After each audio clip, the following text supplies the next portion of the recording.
Exactly renal failure क्या होता है और उसके कॉजेस क्या हैं। इंडिया में सबसे बड़ा जो कॉज है वो actually indiscriminate use of medicine. ये जो हाई डोज वाली मेडिसिन होती है इनका डायरेक्ट इम्पैक्ट पड़ता है हमारी किडनी पे। किडनी और लिवर दोनों पे सिम्टम्स सही सिलेक्ट हो गया, उस पे सही दवाई दे दी गई तो it works like magic. And in any disease, cancer में ऐसा होता है। बेलाडोना ही सिर्फ नहीं, मैं आपको बताऊं आर्सेनिक है, फास्फोरस है, सल्फर है और बहुत सारे स्नेक पॉइजन्स हैं, बहुत सारे जितने भी पॉसिबल पॉइजन्स हो सकते हैं, वो सारी मेडिसिन जो हैं होम्योपैथी में यूज होती हैं और वो लाइफ सेविंग मेडिसिन हैं।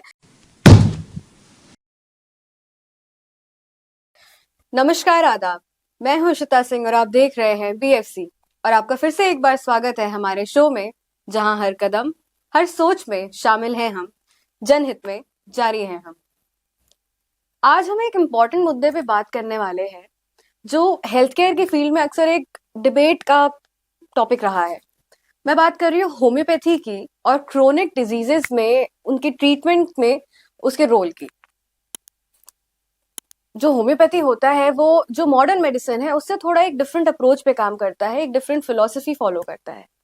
पर सवाल ये उठता है कि क्या होम्योपैथी क्रोनिक डिजीजेस, इलनेसेस या सिचुएशंस जैसे कि रीनल फेलियर में कारगर साबित होता है? बस ये समझने के लिए आज हमारे साथ मौजूद हैं डॉक्टर लुबना कमाल, जो एक होम्योपैथिक नेफ्रोलॉजिस्ट हैं with an experience of more than 20 years. इन्होंने अपने टीम के साथ मिलकर 20,000 से भी ज्यादा रीनल फेलियर पेशेंट्स की मदद की है। तो आइए समझते हैं कि कैसे होम्योपैथी रीनल फेलियर जैसे एक्सट्रीम केसेस में हेल्प करता है। Welcome to our show. Thank you so much ma'am, before we move and talk about renal failure, सबसे पहले हम थोड़ा होम्योपैथी पे एक बार बात करते हैं कि कई मिसकंसेप्शंस होते हैं, कई कंसर्न्स होते हैं लोगों के होम्योपैथी को लेके, जिनमें से एक बहुत मेजर कंसर्न ये है कि ये काफ़ी स्लो वर्क करता है। एंड जहाँ पे ऐसे क्रोनिक केसेस होते हैं, लाइफ थ्रेटनिंग केसेस होते हैं, वहाँ पे कंसर्न थोड़ा ज़्यादा बढ़ जाता है लोगों का। तो इसके बारे में आप क्या कहना चाहेंगी?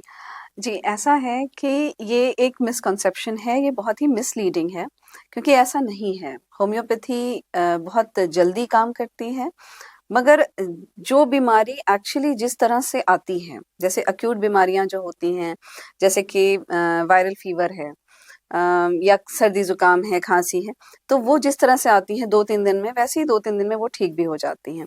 बट अगर आप क्रॉनिक रीनल फेलियर की बात करती हैं या कैंसर्स की बात करती हैं या लिवर संबंधी जो सिरोसिस वगैरह है उनकी बात करती हैं, तो ये 1-2 दिन, 4 दिन, महीने में भी नहीं होता है, ये इसको सालों लगते हैं बनने में।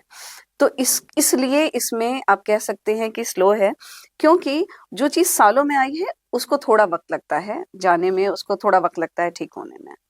ओके। तो अगर हम एक बार थोड़ी समझें कि एग्जैक्टली रीनल फेलियर क्या होता है और उसके कॉजेस क्या हैं, तो आप उसके बारे में हमें थोड़ा बताएंगे प्लीज। देखिए, आजकल जो वर्ल्ड वाइड जो सबसे ज़्यादा कॉजेज़ हैं वो ब्लड प्रेशर और डायबिटीज़ हैं। ये 2 मेजर ऐसी प्रॉब्लम्स हैं जिसको कि कहेंगे लाइफस्टाइल डिसऑर्डर्स हैं, कि जिनकी वजह से ही ब्लड प्रेशर, किडनी फेलियर होता है सबसे ज़्यादा। इंडिया में और भी बहुत सारे कॉजेज़ हैं। इंडिया में सबसे बड़ा जो कॉज है वो actually indiscriminate use of medicines, क्योंकि यहाँ पे रेगुलेशन नहीं है। हमें कोई प्रॉब्लम हुई तो हमने जा कर के केमिस्ट से बोला कि हमें ये प्रॉब्लम है, और केमिस्ट ने हमें 1 गोली पकड़ा दी या 2 गोलियां पकड़ा दी और वो हमने खा ली और हम ठीक भी हो गए। तो ये जो कल्चर है ना, ये एक्चुअली इंडिया में सबसे ज़्यादा प्रॉब्लमैटिक है, क्योंकि बहुत सारी ऐसी दवाइयाँ जो जिन पे प्रतिबंध लगना चाहिए, जो बैन हो जानी चाहिए, वो अभी मार्केट में हैं, और उसके अलावा वो बहुत ईजिली अवेलेबल हैं। तो उसमें पेन किलर्स हैं, एंटीबायोटिक्स हैं, इवन स्टेरॉइड्स हैं। तो एंटीबायोटिक जब कोई डॉक्टर लिख करके देता है तो वो एक रेगुलेटेड डोज में देता है और एक रेगुलेटेड टाइम के लिए देता है। बट पेशेंट्स क्या करते हैं कि लूज मोशन हुआ जाकर के नॉर्फ्लॉक्स खा लें, ये बहुत ही गलत प्रैक्टिस है। और ये जो है वो एक्चुअली बिल्कुल अवॉइड होना चाहिए। जैसे केरला में है तो वैसे ही पूरे इंडिया में होना चाहिए कि वहाँ पर केरला में इज द फर्स्ट स्टेट कि जहाँ पर एंटीबायोटिक्स की बिना प्रिस्क्रिप्शन की सेल पर रोक है। बिना प्रिस्क्रिप्शन जब तक डॉक्टर नहीं लिखेगा, जैसे कि जो साइकाइट्री वाली दवाइयाँ होती हैं जो, या फिर जिनसे नशा करते हैं लोग, स्लीप इंड्यूसिंग जो दवाइयाँ होती हैं वो जैसे बिना प्रिस्क्रिप्शन के नहीं मिलती, वैसे ही केरला में बिना प्रिस्क्रिप्शन के एंटीबायोटिक्स नहीं मिलती हैं। तो ये एक्चुअली सब उसके लिए होना चाहिए, इवन पेन किलर्स वगैरह के लिए भी ये होना चाहिए। बिकॉज अगर कोई जैसे रिक्शे वाला है, उसको बैक एक हुआ या उसको जोड़ों में दर्द हुआ, तो वो रोज खा रहा है, बिकॉज मैंने ये इस तरह के केसेस देखे हैं, और वो धीरे धीरे करके वो नुकसान करता रहा, ब्लड प्रेशर बढ़ा, ब्लड प्रेशर की गोली 2-4 दिन खा ली, और उसके बाद तब पता चला जब किडनी 70-80% डैमेज हो चुकी है। तो ये जो चीज है, ये बहुत ज्यादा इस पे काम करने की जरूरत है सरकार को। एंड ये जो हाई डोज वाली मेडिसिन होती है, इनका डायरेक्ट इम्पैक्ट पड़ता है हमारी किडनी पे, किडनी और लिवर दोनों पे, पूरी बॉडी पर ही पड़ता है। बट क्या होता है कि जितनी भी ड्रग्स होती हैं, ये पूरी की पूरी लिवर और किडनी में ही मेटाबोलाइज होती हैं। तो अगर ड्रग्स आप ज्यादा ले रहे हैं या ऐसा ड्रग ले रहे हैं जो आपको नहीं लेना चाहिए, तो वो कहीं ना कहीं किडनी और लिवर को नुकसान करेगा ही करेगा। ओके, बट जैसे कि आपने कहा ये मिसकंसेप्शन है कि होम्योपैथी की जो दवाइयाँ होती है, होम्योपैथी इन जनरल स्लो काम करता है, it's a misconception. But allopathic comparatively it works faster. कई केसेस में ऐसा होता है पेशेंट्स का कि उनका पेन बड़ा एक्सट्रीम लेवल पे चला जाता है और उनको इंस्टेंट रिलीफ चाहिए होता है। हाँ, तो ऐसे केसेस में तो वो एलोपैथिक की तरफ चले जाते हैं।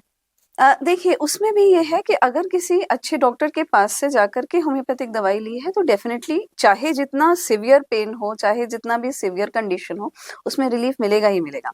जैसे कि मैं आपको एक केस बताऊं कि पारस हॉस्पिटल पटना में एक पेशेंट थे, 60 साल के आसपास की उनकी एज थी, और वो कोमा में थे, और उनका कोई भी अंग काम नहीं कर रहा था। Liver failure, kidney failure, respiratory failure, heart failure, सारी चीजें उनकी गड़बड़ थी, और उनको होम्योपैथी दी, और वो 15 दिन के बाद कोमा से बाहर आ गए, जो कि महीने से एडमिट थे।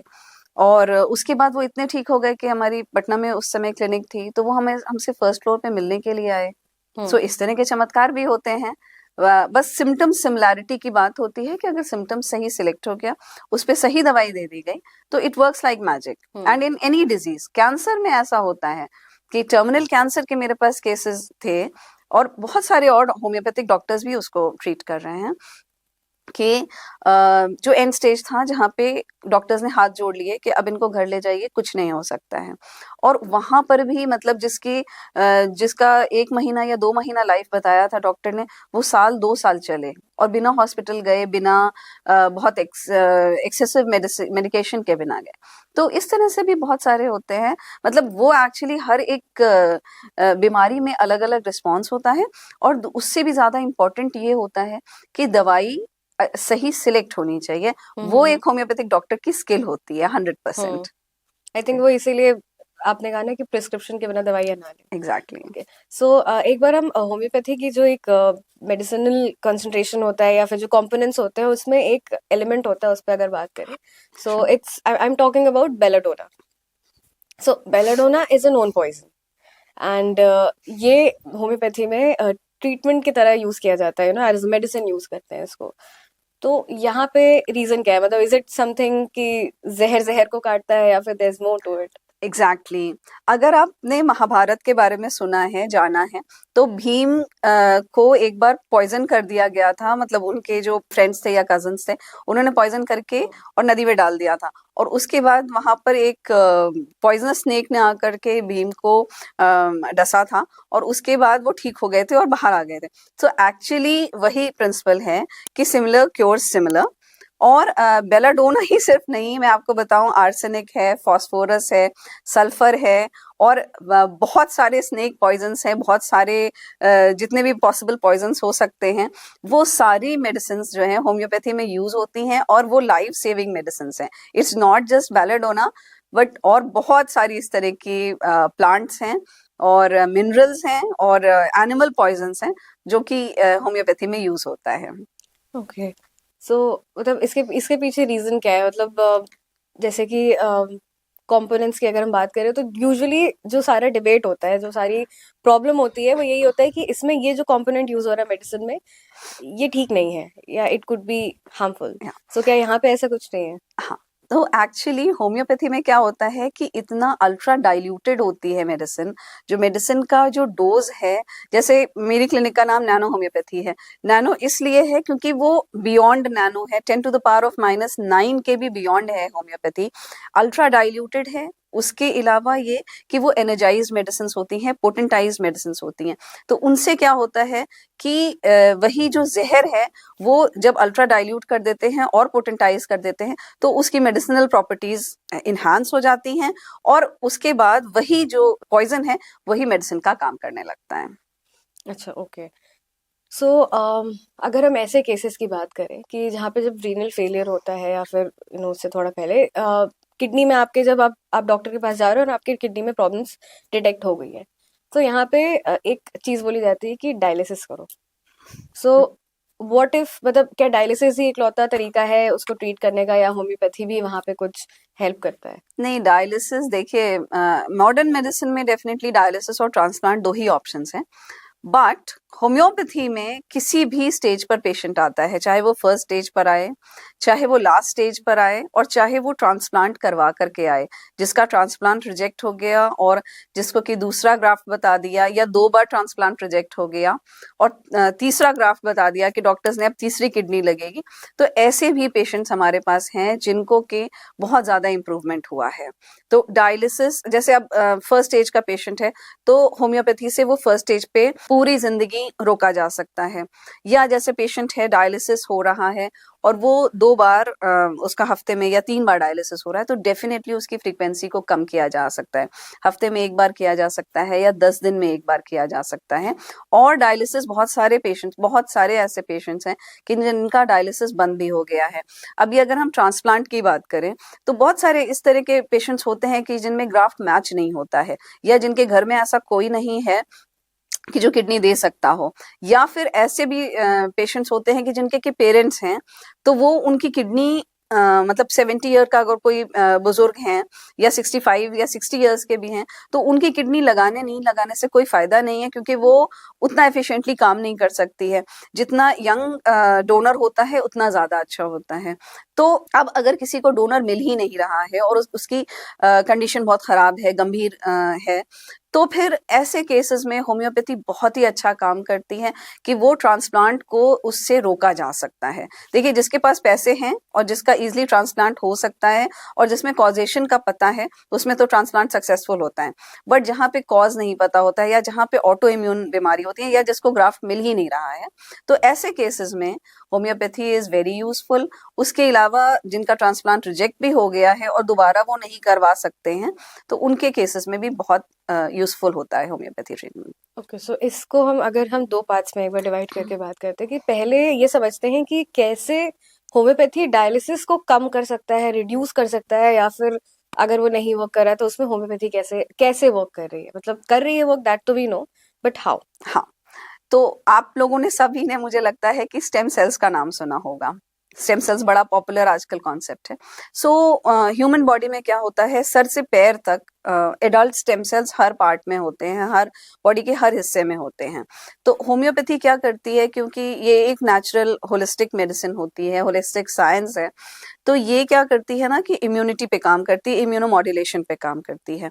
तो उससे क्या होता है कि जब होम्योपैथिक मेडिसिन लिया जाता है तो एडल्ट जो स्टेम सेल्स होते हैं बॉडी में, वो जाकर के स्टिमुलेट करती है। अब किडनी में अगर स्टेम सेल्स हैं, जो कि होते हैं, मतलब थोड़े बहुत तो सारी किडनीज में होते हैं, चाहे जितने भी डैमेज हो थोड़े बहुत होते हैं, तो वो जाकर के उनको स्टिमुलेट करती है। उससे जो नेफ्रॉन्स होते हैं, जो एक इंडिविजुअल यूनिट होता है किडनी का, फिल्टरिंग यूनिट जिसको बोलते हैं, तो वो उसकी जाकर के मरम्मत करती हैं और उससे फिर जीएफआर इम्प्रूव होता है, क्रेटिनिन और यूरिया का लेवल कम होता है और जो इरिथ्रोपोइटिन है वो बनने लग जाता है, तो उससे एनीमिया जो है करेक्ट होता है बॉडी में। ओके। और जहाँ पे ट्रांसप्लांट की अगर आपने बात की कि ट्रांसप्लांट जिन लोगों का रिजेक्ट हो गया, जिनकी उनका ट्रांसप्लांट हो गया, बट कई केसेस ऐसे होते हैं जहाँ पे वो सक्सेसफुल नहीं होते हैं, बॉडी रिजेक्ट कर देती है उस ऑर्गन को, उन केसेस में कैसे होम्योपैथी हेल्प कर रही है? देखिए, इसके लिए मैं एक सलाह ये देना चाहूंगी कि जो सबसे इम्पोर्टेंट बात है वो ये है कि ट्रांसप्लांट करवाने में बहुत आतुरता ना बरतें, मतलब बहुत हेस्टी डिसीजन ना लें ट्रांसप्लांट करवाने में, और पहले सारे टेस्ट हो जाएं और कॉज पता चल जाए कि इस वजह से किडनी खराब हुई थी, उसके बाद ही ट्रांसप्लांट में जाएं। बिकॉज ज्यादातर क्या होता है कि एक बहुत बड़ा रीजन ऑटो इम्यून डिजीजेस होती हैं, और ऑटो इम्यून डिजीजेस का मतलब आपका इम्यून सिस्टम आपकी बॉडी के अगेंस्ट काम करता है, आपकी बॉडी को ही नुकसान करता है। तो वो जैसे आपकी अपनी किडनी को जैसे नुकसान किया ना, वो फ्रेश किडनी को भी नुकसान करेगा। तो इसलिए अगर ऑटो इम्यून है तो फिर उसमें मुझे लगता है कि ट्रांसप्लांट बिल्कुल भी जाना ही नहीं चाहिए है, क्योंकि उसमें आप किसी और की भी लाइफ को रिस्क में डाल रहे हैं, और उसके अलावा ये कि बहुत सारे पैसे उसमें खर्च होते हैं। उसके अलावा ये कि सर्जरी में कभी कभी प्रॉब्लम्स हो जाती हैं, तो वो फिर उसमें लिमिट नहीं होती है कि अगर 10 लाख का पैकेज होता है तो वो 20-30 लाख भी हो सकता है। तो ट्रांसप्लांट बहुत सोच समझ के ही करवाएं, और मतलब सारे प्रिकॉशंस देख लें ताकि रिजेक्ट ना होने पाए। और अगर रिजेक्ट हो गया है तो फिर तो होम्योपैथी है या फिर सेकेंड ग्राफ्ट है। जैसे जो पॉलिटिशियन थे अमर सिंह, उनको डबल किडनीज मतलब डबल उनका ट्रांसप्लांट हुआ था। आपके पास क्या कोई ऐसे पेशेंट्स आए हैं जिनका ट्रांसप्लांट हुआ हो, रिजेक्ट हो गया हो, या फिर उन्होंने बहुत मतलब इस ट्रीटमेंट में काफी पैसे खर्च कर दिए, now they are left with no other option? हाँ, मेरे पास एक्चुअली एक लड़का आया था, सुल्तानपुर का था, और उसने लखनऊ में ही ट्रांसप्लांट करवाया था, और उसके बाद उसका वो ट्रांसप्लांट रिजेक्ट हो गया था। फिर उसने बहुत दौड़ भाग करी, बट डॉक्टर्स ने वही बोला कि दोबारा ट्रांसप्लांट ही करवाना पड़ेगा, and he probably committed suicide after that. तो इस तरह के बहुत सारे पेशेंट्स होते हैं। अब इत्तेफाक से वो बहुत लेट आया, और उसके बाद उसने 1-2 बार ही दवाई ली, और उसके बाद वो नहीं भी आए। बट बहुत सारे अभी करंट में मेरे पास बहुत सारे पेशेंट्स हैं, और यंग पेशेंट्स हैं। एक जैसे छोटी बच्ची है कि जो अभी 12 साल की है, और उसका 12 साल में 2 ट्रांसप्लांट्स हो चुके हैं, और दोनों रिजेक्ट हो चुके हैं। तो इस तरह के बहुत सारे ऐसे पेशेंट्स हैं। तो ट्रांसप्लांट हमेशा बहुत सोच समझ के ही करवाना चाहिए। ओके, सो आपने बताया ये जो 12 साल की लड़की के भी 2 ट्रांसप्लांट्स रिजेक्ट हो चुके हैं, तो 12 years is a very young age. तो ये रीनल फेलियर जो है, जो किडनी फेलियर है, ये क्या कुछ ऐसा है कि इन्हीं एज ग्रुप्स में ज्यादा इसकी प्रोबेबिलिटी होने की, या फिर ये किसी भी एज में हो सकता है?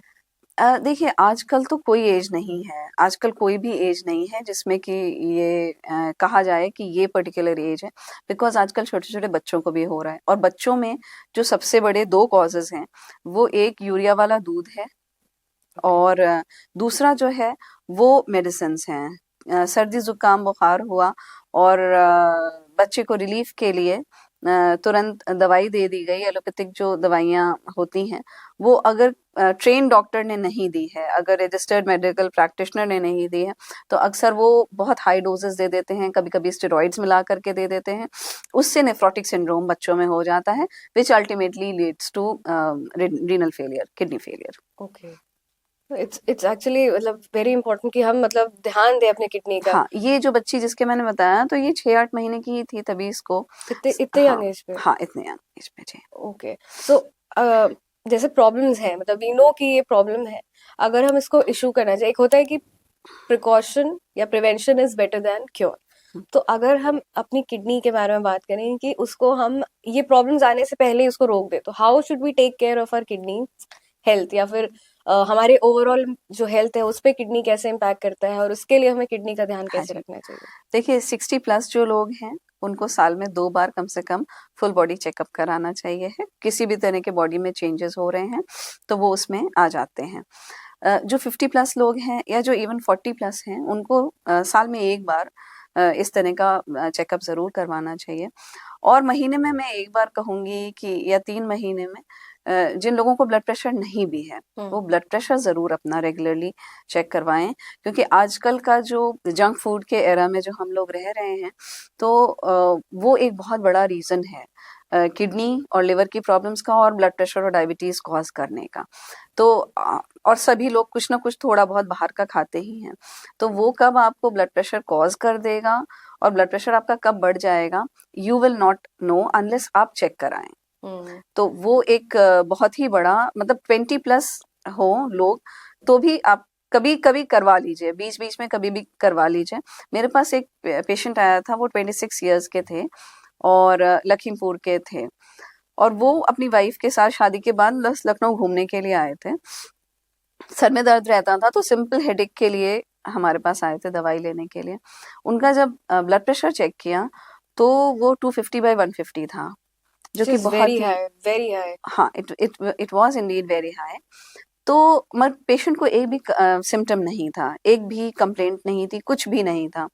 और फिर हमने उनको रोका कि आपका ब्लड टेस्ट होना ज़रूरी है, और जब ब्लड टेस्ट हुआ तो उनका क्रेटिनिन 26 निकला, जो कि 1.5 नॉर्मली होना चाहिए है, तो वो 26 था, और सिम्टम्स कुछ भी नहीं था। मतलब he was at end stage renal failure without a single symptom. So creatinine is a sign of हाँ, रीनल रीनल फेलियर, फेलियर, हाँ। ओके। क्रेटिनिन जो है मार्कर होता है किडनीज का।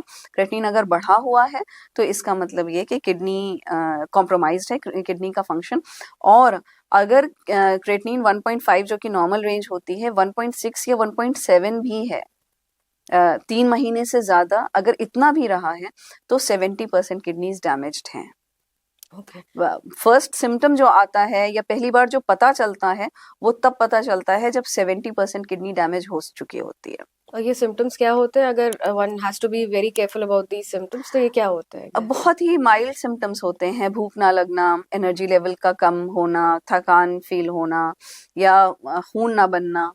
एनीमिया के जो सिम्टम्स होते हैं कि चेहरा जो है वो थोड़ा सफ़ेद है, या आँखों के उसमें वाइटनेस है अंदर, रेडनेस के बजाय।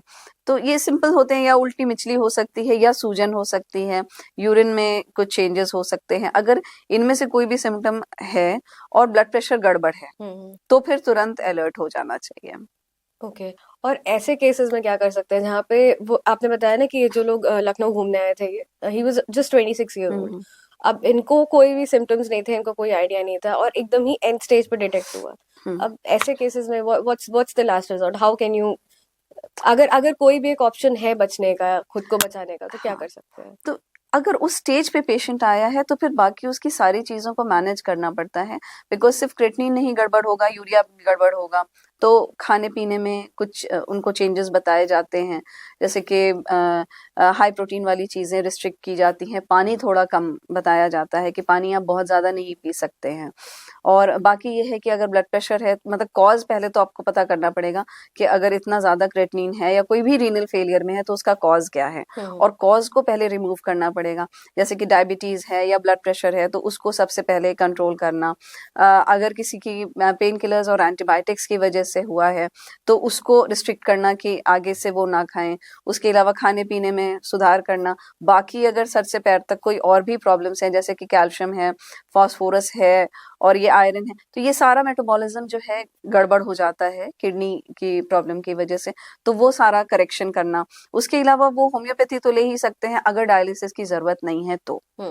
और अगर डायलिसिस की ज़रूरत है तो इमीडिएटली डायलिसिस, हम लोग ऐसा भी करते हैं कभी-कभी कि इमीडिएटली डायलिसिस करवा दिया 2 बार, 3 बार, 4 बार, उसके बाद जब पेशेंट थोड़ा स्टेबल हो जाता है तो फिर उसको होम्योपैथी पर ले आते हैं। अच्छा, तो इनिशियली अगर अर्जेंट हेल्प चाहिए हाँ। तो आप मॉडर्न मेडिसिन का हेल्प ले सकते हैं, बट नहीं, नॉट जस्ट हेल्प, एक्चुअली जो स्टैंडर्ड ट्रीटमेंट है, जो पेशेंट की ब्लड प्रेशर की, डायबिटीज की दवाइयां हैं, वो या लेनी अगर पड़ेगी। हाँ इस तरह का जो कुछ भी स्टैंडर्ड जो एलोपैथिक ट्रीटमेंट चल रहा है उसको कोई छेड़छाड़ नहीं करते हैं, वो एज सच कंटिन्यूड रहता है। और उसके बाद फिर जैसे जैसे पेशेंट इम्प्रूव होता है, जैसे क्या होता है कि शुरुआत में हीमोग्लोबिन बहुत कम है, मान लीजिए कि 6 है, 7 है, 8 है, तो इंजेक्शन 5वें दिन लगता है या हर हफ्ते लगता है। बट जब उसका हीमोग्लोबिन मेंटेन हो जाता है तो फिर हम उसको महीने में 1 बार या 2 बार करवा सकते हैं। और ऐसा भी कर सकते हैं कि हम उसको बंद करवा देते हैं, या बीपी की जो दवाइयां हैं वो बीपी इम्प्रूव होने लगता है। तो बहुत सारे ऐसे पेशेंट हैं जो लैया चने की तरह मतलब 20 और 30 पिल्स खाते हैं एवरी डे, तो उनका जो है वो पिल्स रिड्यूस हो जाती है, मतलब इतनी मुट्ठी भर के दवाइयां खाते हैं। तो इतनी दवाइयां खा के फिर आपके मतलब इंटरनल ऑर्गन्स पे तो हाँ, इफेक्ट हाँ, पड़ना ही है उसका। हाँ।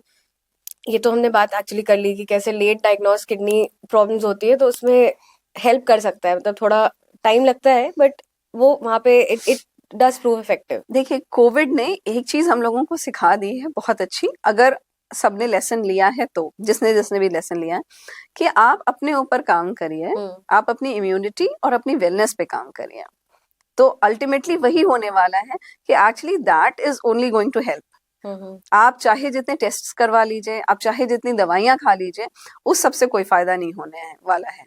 आपको अपने आप को ठीक रखना है और हेल्थ में इन्वेस्ट करना है।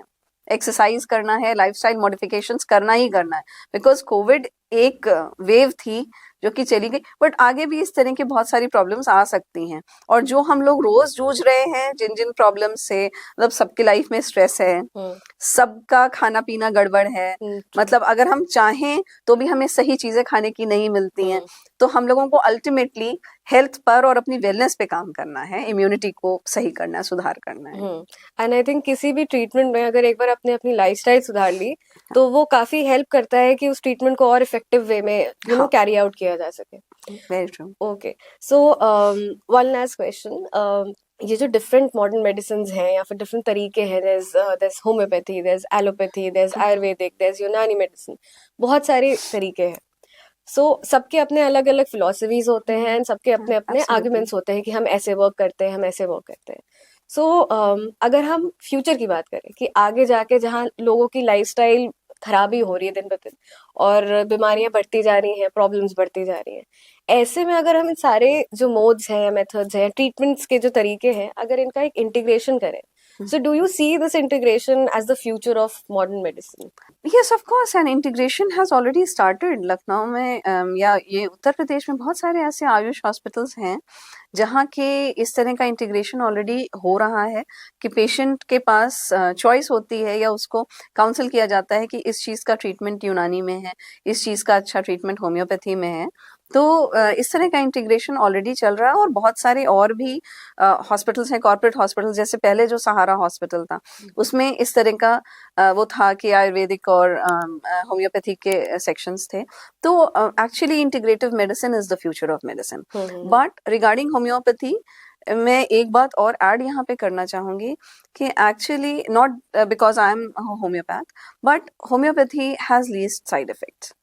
मतलब इसमें क्या होता है कि जो यूनानी में दवाइयाँ यूज हो रही हैं या जो आयुर्वेदिक में यूज हो रही हैं, इवन जो मॉडर्न मेडिसिन में जो सॉल्ट्स कंपाउंड्स वगैरह यूज हो रहे हैं, हम ऑलमोस्ट वही चीजें यूज करते हैं। बट हमारा जो सिस्टम है बस वो थोड़ा उसको रिफाइन कर देता है, अल्ट्रा डाइल्यूट कर देता है और एनर्जाइज कर देता है। आयुर्वेद में या यूनानी में जो है वो पत्ती को लिया, उसको पीस करके उसका जूस निकाल करके और वो पेशेंट को देते हैं।